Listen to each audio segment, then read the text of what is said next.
Sinjee jaalattee jibbite ati moggaala likkanan laannaa sinjee Oromoo guutuun biraan jaaramudha hargee malee harartaan biraatu akka kuta jaaramteeti Oromoo dhaabatti nuti maal qabna yaadu yoo qababar nuti siif ijaaramne sabboonuma Oromoo qoma dhahanne harka mirgaatiin qabannee deemuun nurra jiraata dhaqeen jechaa jiru tana mataa fi bachiisnaa deemna Oromummaan nuti dogoggora amma takkaffaa wanjalli guddaan guddoo gaafatu jecha nuti kan godhame kubsaa jiru kan inni seetu sababa malee baaduu deemaa jiru dhimmi kun na laallatamoo na laallatu itti yaadeetiin dalage because dhimma kana dubartii har'a beekamtii qabduutu laallachuu jira murtii guutuu qofaa miti dhiira teessan jaartii teessan dhiira teenyaa isin jala bulchuu jira jette intalli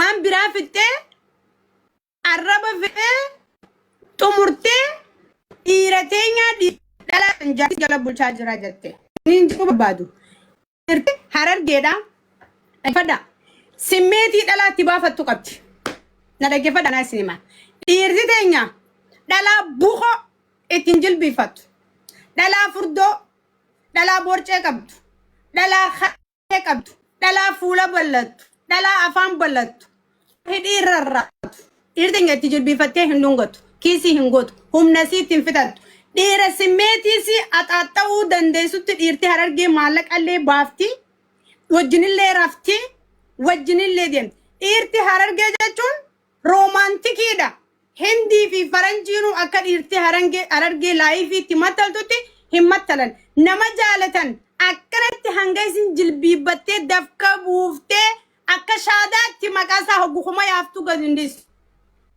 dubartii irraa harkatte taan garuu dubartii harshaa artifishaal biyya takka lama sadii irra dhiiraa lafaan laftee dhiira barbaaddu akkanatti tarree akka korbeeyyii dhiira biraa biroo tuufteetti qaceelchitee duuba dhaabbattee dhiirti teenya. Gusi waq jette gogaraasii ulfaatu san akkanatti baq godhaa gusiin dhufte. Itti dhiisan namurraa fudhaa waan dandeessan jeeniiti biyya magaalaa teesseen jettiin teenya. Akkas amalli dhiirti harargee qabdu. La namni beeynaleen baradha tasa dhalaan biraas jaalachuu dandeessan dhiira harargee dhalaan ifitti amantuma qabdu tani mudhii siiqalloo ta borcee hin qabne ta dhaabbata qabdu ta mogoleensi hangan takka hin geenye ta hirphisii burcuqqoo fakkaatu argitanii ta fuulisii qalama fakkaatu tan sagalee akka hoolaa hobobsituu miti hogguu haasoytu sagalee dubartootaa ta qabdu jaaladhaa dhiira harargee yookaan jalarra rakkatteetuma deemta umarraan argatu. Kanaaf ammoo ammas dhiirti harargee maallaqa isii irra bobbaatee galteeti makiinaa isiitiin bobbaatee galtee dhiqattee dibattee uffattee tuffatti ammas kana amala wal beekuu dhabuun rakkoodha bara namni gubbaa wallaalee waliin beeku garuu namni argeefaan akkamitti qooda waliin keenya waan hedduun beeka waan hin beekaa dhuse hedduun beekaani waa'ee dhiisa akka dubartiin dhiira teenya tuutee dila kaanuu hadisanii jechuun wanta akka afaan hin dubbattan dhiira nyafirraan dubbattu yoo nuti hin dubbanneef eenyu dubbataaf nuti akhiraadha ummata keenya inshallah akhiraadha rahmata kadhannaa fi yoo osoo isaan hin jirre haqa isaanii fi dhugaa isaanii irraan dubbanne gaafa akkanatti quba ija nu suquuf nu bira dhuftan inni raajifannee deemuu hin dandeenyu. Dhaggeeffadhaa waan tokkoon isinitti himaa jiran laal amma anaatu isinitti hime yoo sagaleen tiyya dhagee haati faatee eessumarra dhaabbatteetti kan amata tokko moolama eegaa amata tokko moolama geewu jirti laal dhage eessumarra dhaabbatteetti kursiirra teessee murtii guutuun akkas jetti shamarran keenya feemasa kumaatama ana jala jiru kana osoo ajaasii beekanii isinii arraba wallaalee na fakkaatti bara. No, nuti nama arraba guddaa ta'uu isin jettan kana yoo isin wallaalte. Nuti nama arrabsinu sababa dhaggeeffadhu. Ammallee arrabaa miti. Ammallee waanuma qabnu waanuma jiru waa'ee keenya namaa himna. If nama barsiifna. Nama arrabsuudhaa miti. Seenaa teenya adeemsa keenya barsiisuu malee nama arrabsuuf yeroo hin qabnu. Waan nama keenya irratti isaan yaada kannatan san itti himnee barsiifna. Dhagguusan namni akka daawwitii keessatti iflaala. Argitanii? eenyu akka gartee butaan tifirraa baasee sagaraa keessa kaa eenyu distii bishaan distii marqaadha Butaanti jala kaayee bishaanitti naqesni beeyna dhala isaa akka taate yookas taate maqaan kaasee ergatte maqaan kaafnu gaala salaata nyaamma mana keeti si galte. Jiru raachiin kun nala. Ergadhu jette jaanage mee ni kijibanii. Kasiga dhiirti harargee tuma asii qayyaaraa fi makiinaan laffaanii dhabanii itti haftuu ta'anii itti aarrii filatanii as gubbaa ta'anii sadaqa booda aaname dhiirti harargeeta birootii miti. Nuti lakkii dhiirti arsiidhaa kan tuqin hin qabdu ka'etteef uummanni keenya shari'a beeka, aadaa beeka, qaanyi beeka, qaanfi beeka tanaaf hin xuqne tanaaf bakkayyuu seenaan deemne alhamdulillahi rabbil alamin. Tuwaan nama ol fuudhu malee tuwaan nama gad deebisuu miti. Namni akkamitti baalagummaa ofiitiin adda. Tunuu nama if salphisuudha. Silaa beekanii silaa sammuu qabaatan if salphisuudha jeetii yaada. Gadi bu'aa madaamina bira jira. Galatooma. Galatooma hundi ijoollee keenya ulfaan dhuftanii gaafattanii fi walitti deebina yeroo gaarii qabaadha. Oguunii fi dhugaa keessan falmattan osoo daangaa namatti hin dabarre dhugaa keessan keessaa osoo hin baane osoo shanyii namaan tuunne. Osoo amantaan tuun, osoo gandaan naman tuun, nama isin tuqesan likki itti himaa firaa dhoorka. Nama tokkicha nama kana ni beeytaniimi. Maal akka godhu beeytaniimi. Dubbii san fakkaattuun firaa dhoorka. Ani amma dura isinin dhoorkaa ture la. Isinin dhoorkaa ture. Garuu laaleetiin aha namni kun sayo kabajaan sodaa fakkaate intalti gaariin ilmaadeera irraa ulfooyte jettee oromoon dubbiin tun dhuga waan jettuutu arranatti mul'ate an. Isni galee ani kadir martuutillee suuraa isaa waan biraa bira kutanii bashoo godhan saree godhan. Isni galee wallahi kun aduu malee waa'ee kabajaa dubbachuu malee addaan uummata kana eeguu malee yaa tokko akka uummanni walitti bu'ee wal fixu irraan dubbanne. Isni galee nama kun ni jirti nama arrabsuun ni jirti kadir martu shimbirroo godhan lukkuu godhan saree godhan wanti isaan godhin hin jirtu kan ammoo nafxanyaanu akkas naman gootu amaarriinu akkas naman godhu wayyaaneen akkas naman gootu is okay meedis inni sirriin jiru kanaaf jeeti miti garuu deebi'ee namni wal keessatti waan dalagaa jiru argaa irra ammatti bari dheengaddaa baranaa miti bara kan ta'u amma galatoomaa nu guddisan asumaan waan takka wanni murtiin guutuu gaafate murtii haqaati. Murtii kan Oromoo guutuu takka Islaama warri addunyaa guutuu gaafachuu qaba. Because makiinaan sheekaa bitamee jira yes. Makiinaa sheekaa bitame biyya galchuu dadhabdanii nyaatanii eeyyen. Gareen makiinaa sheekaa nyaatti sun gabbaatee makiinaa sheekaa irratti ibsa kan nu qabdi gaafii haqaati kun just amalatti fufaa asiin qabatamuunis gaariidha. Kan baadha hibinna jaameen bitamne jechuun lafatti hafee makiinaan kunis ni yaadame kana uummanni keenya mata nu qabadha nuti hojii keenyatti fufna amma mana nasaraa jirra waan ta'eef bakka itti waa dubbatanii jira bakka itti jira. Dhagiyaa waa tokko isinitti maddaalaal ijoollee keenya. ولا كيفنا أرتستي خلنا تكون على إبراهيم خلنا إيسا أمو مكينا وستاد ديجرات النصرة والله تكادوا ينام بينه يا فدا والله دارو أرتستي خلنا عملين أبسنا بيا قيس جرا وقامك قففو مك وجته قيس دبره والله ركودا إيسا خلنا نوتيو دن سبورت بول إبراهيم انتكنا إبرو أرتستي إبرو انتكنا سنغالي دارو وام غافت أمريكا قبدني وستاد إنسان مكينا قلتو في قبل Ya ni binnaaf jaaniitu maakaamileen saabuutu qofa godhanii osoo bitin dhiisuun sun tokkoffaa gurbaa kanaa qalbii cabsuudha. Kunis fafaa dalagame. No ni bitanii lakkii. No san ni bitanii dhiisaa. Okay na akkasii bakka galatoon jabaadhu. Artisti kan ijaa dhiisaa bilis. Ayyee tukina Abrahaam kana tukina dhiisaa biyya keessa jira artistiidha wallaahi. Ana isin kadhate ayyee galatooma. Dhimma biraa falmadhaa nama isin tuqalee firraa dhorkaa bakka akka danda'e akka barbaaddanitti hin jiru amma booda isin tuqnaan Laal nasraa teenya laal waan tokko jira. Miidiyaa kanarratti namni hanga kee Oromoo tana dhugaa rabbii kan nuti illee sirra duulu jechuudha. Sababa nuti jibbaa kee osoo hin ta'initti sababa ati wanni nuti garre tana ati nagarree miti. Wanni sirra duuluuf irra guddaa nuti sirra duula. Sababni ati waan Oromoo tana walitti hidhuudhaaf tokkummaadhaaf ijoolleen yerumaaf akkanatti waan jettu nuti immoo akka uummanni kun jalqaba irraa rakkoo guddaa qabu hubannee ture. Garuu amma uummata dhiisaan nama tokkoo fi laayifii bane. Dhaggeeffadhu kun uummata osoo hin ta'in maqaa kaasaan jirru dheengadda Takkittummaa nati ande waa lama akkasi mudhii hidhattee dhaabbatte sanuu nama waa beekuuf gaadha. Si galtee nama waa beekuuf jechuudha. Bari nama tokkoof dhabani. Namni gaduma biyee waan alba'u beeka. Ammas isin dhaabbadhaan. Oromoo fi dhaabbadhaa. Dhageeyaa. Ijoolleen keenya dammaitee jirti amma.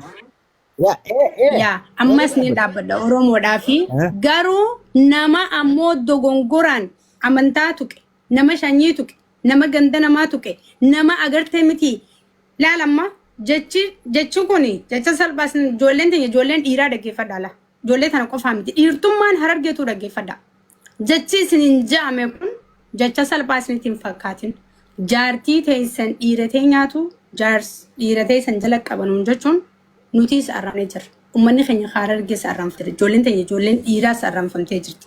Jechuun kun jecha salphaa isinitti hin fakkaatina. Yoo badawnillee waan kana jee yoo maayyimin sammuu sii keessa furrii fi gonfoo malee humaan jirrellee yoo jecha kana jee jechuun kun jecha laafa isinitti hin fakkaatina. Isinitti hin fakkaatin. An kana kan na gabbaasi. Inni biraa murtii guutuudhaan gabra jaamuun eenyu akka gabra fakkaatu. Aye, si yeroo gaarii qabadhaa deemaa bakka walitti deebina ayyee. Yaa galatoo fi yeroo biraa wal garraa faamilii hundi keessanuu geema qiyyarraa nafina. Yaa geemaa qabaarraa nafina narraa nafina faamilii uummanni keenya mulu addunyaa kanarra jira. Asaadha kan dabbaal yaada qabdu kannadhu mullaayit. Kun yaada bareedaadha waliigallee jirra. Geema sabboonaa irratti waliin argamnu Oromummaa waliin haa jaarru. Sheeyitichaafis artistiis kabajuu qabna makiinaa isaa lajjuutu bituu qabna hattuu fi gantuu ganda lama waliin buusuu barbaadu dura dhaabbachuu qabna halkan gaarii. Baay baay. Ayyee taatee jabaadha nama gandummaan deemu balleessa. Akkan. Yaa ayyee yeroo gaarii. So gurgura jabar jinnicha waliin akkata qabaa jinnicha moo dinnicha deem wallise amma sirbisi hin dhumne. Innis dibbeessaa waan biraati. Deemi wallis. It is so sad. My sister uses 2 days. Oh my God. No easy. No easy. I'm light. No gibi. Ini konjo. She queen of Oromo queen. No gibi. My moonlight. ماليني أرومو بتشا السلام عليكم. وعليكم السلام ورحمة الله وبركاته. جرتا ودي أتلين غندوما كيسن جرتو أتلين غندوما كيسن سنتي غندوما أنا في الدي نو غندوما أرومو فني أجي دقيقة نسراكو غندوما أنا فاتي وان براو تنقر وياها نقطو هذا فاتي متى يصير رأيو في تنكبر ورخاياتي نموكو إيسو مرة تبج إيسو ما مني نو برا رانتو بدوبران إيسو ما أوري نو دقيقة أنا غرقيان أكا كياتي I respect you كباجسي كبا wani warri asi dalaga dabani gama gamana demani ganda walitti warra naqankana ati don ati ufin achitti in argan gandan tuni nama tokko qofa kanan tuqe nama tokkicha guyyaa kana dhiiraan gara dalagaa godhatanii oolan dali nama isin tuqe abba fetani odandeta mu kanu malubbo tiktokin sen arrat I'm tired ani amma wallahi tiktok ma kana jibbew namu ma kenna jibbew oromo ma ki oso diqamu danda ufira diqe ufirra jijjiraw wallahi Abshiri ani ganda keessan jiru nama dhuunfaati lubbu nama dhuunfaa ka ganda guutuu arrabsaa jiru dhiira ganda naannoo takkaa guutuu Munira faate Munira okay sin hada faate hojjette Munira maaliif nurra hin dhaabne halkaniif guyyaa baatee nama arrabsitu firaan orkaa nama sin tuqe halkaniif guyyaa dhiiruma arsii arrabsiti si komando tana arrabsiti waanumaan taane akka nama diqaalaa ati kunoo dubartiidhaami firaan orkiree deemi amma annama gorsu annaalamma ani arraban beeku kan amma dubbachaa jiru ani gorsa annama arrabsuun beeku mullaayiti yaa wuri ani agam akka wajjinillee keessaanillee naasu hinaan beeyta nin beeka lubbu dhageemee waan tokko jaalanillee hin beeyta haadha nama amma maqaa yaamte kana ani wal quba hin qabnu ani wanti an dubbadhu waan oromoo guutuuti waa'ee ustaas ibsaan ilma adeera keenyaati ilma si komandooti sheekha keenya si galee ilma oromooti Sigale dhimmi isaan laallata. Dhimmi immoo artisti Ibroo Ibsaasis na laallata. Agartee ilmaadeera xiyyaati. Garuu namni immoo waan tokkollee Oromoo fayyadaan jirre taa'ee gaafa namoota nama sappoorti godhan namoota kabajaa qabu taa'ee gaafa asirraa gabra jaanii arrabsan gaafa ammoo dhufanii dhiirteessan dhalaa bulchuu hin dandeessu dhiira arsiiti jala bulcha gaafa namni akka ati beektuu kun hunjee maal gootamee ati nama kana akkana jechuun qabdu ulaagaan dhiirti ganda kanaa qabdu tun ulaagaa akkana nama akkanaatii wajjin bultii nama akkanaatii wajjin bultu ani arsiisi komandoo arrallee borullee kabajaan qabaa fi borus iftaanis rispeektii guddaan qabaaf garuu namoota baalegummaa meediyaa kanarraa hojjetan kana sirrii itti himuun dirqama narra jiru fi takkarra lamarra sadiirraa nu seebeetaa mullee. Siigalee? No, naagala Yollish, warruma kanatu, nama kennatu, warruma kanatu, afaanuma akkana waan haasa'anii fuudhanii feemasi godhan. Hin beekta? Feemasi miti feemasi amalaan nuti. Feemasummaa isaan argatanii, laali, feemasummaa isaan argatan afaan baalagee fi meeshaa dhiiraa fi meeshaa dubartii haasaa feemasa argatan. Kana dhugaa akka lafa jiru, kana sitti hima. Minasta. Abbaatti yoo ati sitti fakkaatee wanni kun hin barbaachisu waan hin fakkaanne tokko yoo jette maqaa nama san maqaa isaa kaasi arra. Nama san kaasaa jira bara itti jiraati na dhaggeeffataa turte mul'aati. Maali kana nurraa dhiisa hararri kana nurraa dhiisa dadhabne. Dhage waa sitti hima. Mana banadhuu fi ijoollee hunda laali nama isin tuqe firraa dhorka. An dhugaa rabbiin malaala amma as nagee jira yaa mul'aati bakka kana. Bika kanange because media kanarraa kabajaaf wanneeti ustu oromummaaf wanneeti irra dabartu gawwaa si gooti wallaaltuu si gooti wanta kana min beene si gooti akka nama sodaaf nama sanitti hirkatee jiraatu fa itti fakkaatu ani waan akkasiisanni ammoo nama tokkoof je'ee nama tokko khawdaallaa jiru takkara lamarra ogguun arku ummanni keenya kabajamaan hedduun kan gabbee dubbachuu hin dandeenye kadhukkubu hedduu jira siigalee mullaayit siigalee amma ijoolleen teenya gastii hortee ijoolluma harargee dhiira gastii hortee dhiira gurguddoo gastiin irra qoranii riikaardiin godhamee waarastun dhageenyaan abibtiitiyyaa faamiliidha amma laayifiin hin cufaa walitti deebina. Ayyee?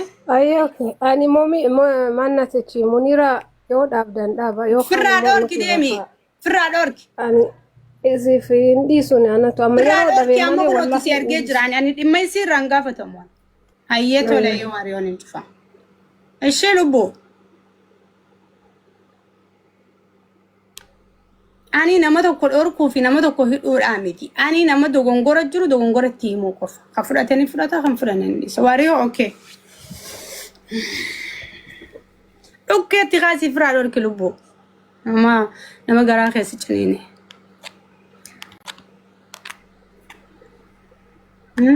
Duniyaa. Eessa jirtu?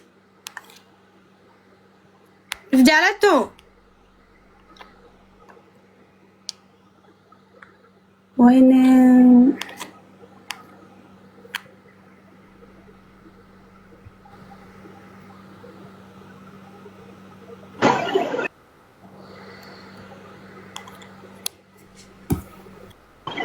Wario galchi Nasra. Where Wario galchat. Jala kana lo jira galchi me. My Wario brazo. Sen chofi nanja sun jirabar. Me isa jirannatti mul'atu. Me isa jir. Share ragod. Munira siro tel galchi me. Anis wani gabadun qaba. Galchi man bana banatu de. Hey, can you guys? Hey, stop. Mal gabad. Dimma game ke rawan haso tinga. Wallahi waya soite. Rawan. Ayesi galchi. Lubu siragut. China. Ati ma falla ka jadi ente rugubda. Video tak padetin ararsiti. Pa video tak kada ge padetin ararame ru femme. Esa. Tati ada fate ti debisa santu nak abbanese. Anga suma nak abbanese. Wayne. Hai me mar jurtaati. Dunia gaafis raqaba. Dunia nagabatti ati ati sirra deebiteen wajjin deemta moontii Asa indemu kan faletin dema dunia dubbis sin aja jaimi. wallahi wabillahi si ofnaa miti ni akkana funyo qulqulli deemta nasra funyo Wallahi adunya kana rabbulo Bakka nuti sore ko feene. badan te fifita. Hai. Akka ati demtu kana si wajjin indemu. Akka ati demtu yo wal dhaggeeffanne yo wal kabanye qofa. Ani wani ani furane si wajjin ani arraba in furan. Dhagaa amma waan tokko leetti himna laa. Bar namni hundinuu laa Muniira amma dhugaan sadaqaa. naman warra so amin jenna Amma meediyaa kana namni hundi ilaalcha amin mataa jenna isaa qaba. isaan kaasbaanii sa'aa 24 Ana kan itti ibsadhuun qaba ilaalcha kiyyaan. Nadaqas. Dhagahi Muniira ani Nasraa ta'u ati Nasraa ta'uu hin dandeessu. Nasraa Muniiraa ta'uu hin danda'u. Ani amma ilaalcha kiyya akkaan itti ibsadhuun qaba kannaa mataa kiyyaa ka rabbiin naa kanne. Sii galee atilleen akkatti ibsattu qabda. Kanaafi akkaataan itti walii gallu yoo naman arrabsine kutaa namaa yoo hin tuune gaafa tuqamte tuqaa namnis tuqa san qofa irratti deebisaa waan san qofa laallattu irratti deebisuu yoo dandeesse qofa hojii deemuu dandeenya. An nama tokko jee laga tuqee gaara tuqee daka tuqee nama arrabsee akkasin jaaladhu Muniira dhuguma walitti himnaa dhugaan dhugaadha. Ani akkanii itti dubbadhu jidduu gala akka namaa waa galutti naasawu. Ni beektaa saawun kiyya Muniiraa ta'e. Sii galee nama arrabsuu hin danda'u. sagaleen kiyya ni jira sagaleen kiyya waliif galla nasraa ta'e waliif galla rakkoon qabu nuti obboleeyyan waliif galla dhagee Ayyee. haya na caqasi Okay. mee ummanni kun barana Kadiir martuutiin nu arrabsee Dhiisii nama Harka jaanii. nyaanni waan kuteen waan Hadiir arraa martuu jira. sana. Waan arraa qofa. Kadiir martuu sanaa arrabsanii dhagee waan dubbiin itti kaate dhaggeeffadhu nasraa. Kadiir martuu sanaa arrabsanii arrabsinaan nama jenne tokko qofaanii yaadataa godhaa jira. jireetiin maal isaan godhe. Ammas ka arrabse iyyaan lokkotee nyaatii miti.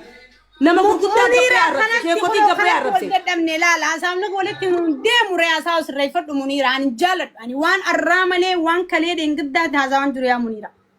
Waan kanatti mana banadhu irraa dubbadhu la. Ani haasawe ijoollee wajjis ifidiyyaafis haasawe akkatti haasawan beekuun dirqama. Namni tokko bara goo haasawu akkanuma iyyuu miti akkanumatti haasawu sun taane laalee itti yaadee wanni kun na fakkaatti waan arraati jecha kanarratti jecha maaltu na baasa je'eeti namni dubbachuu qaba. Waan waggaa kutee waan torbaan kutee waan baatii kutee waan kalee waan arraa Muniira deem komodanti achitti iyyigaa yoo ijoollee keessa gadi hin ta'e nyaannan naqu. Hai annaman arrabsuu hin danda'u naman tokkichaan irraa qabu san qofan namni hin danda'u. Duni where is Wario? Osoo din gaafatin gabbuute kun namitti nakkaraatee ona cabaa iyyitii bar duniyaa. Duni! Family.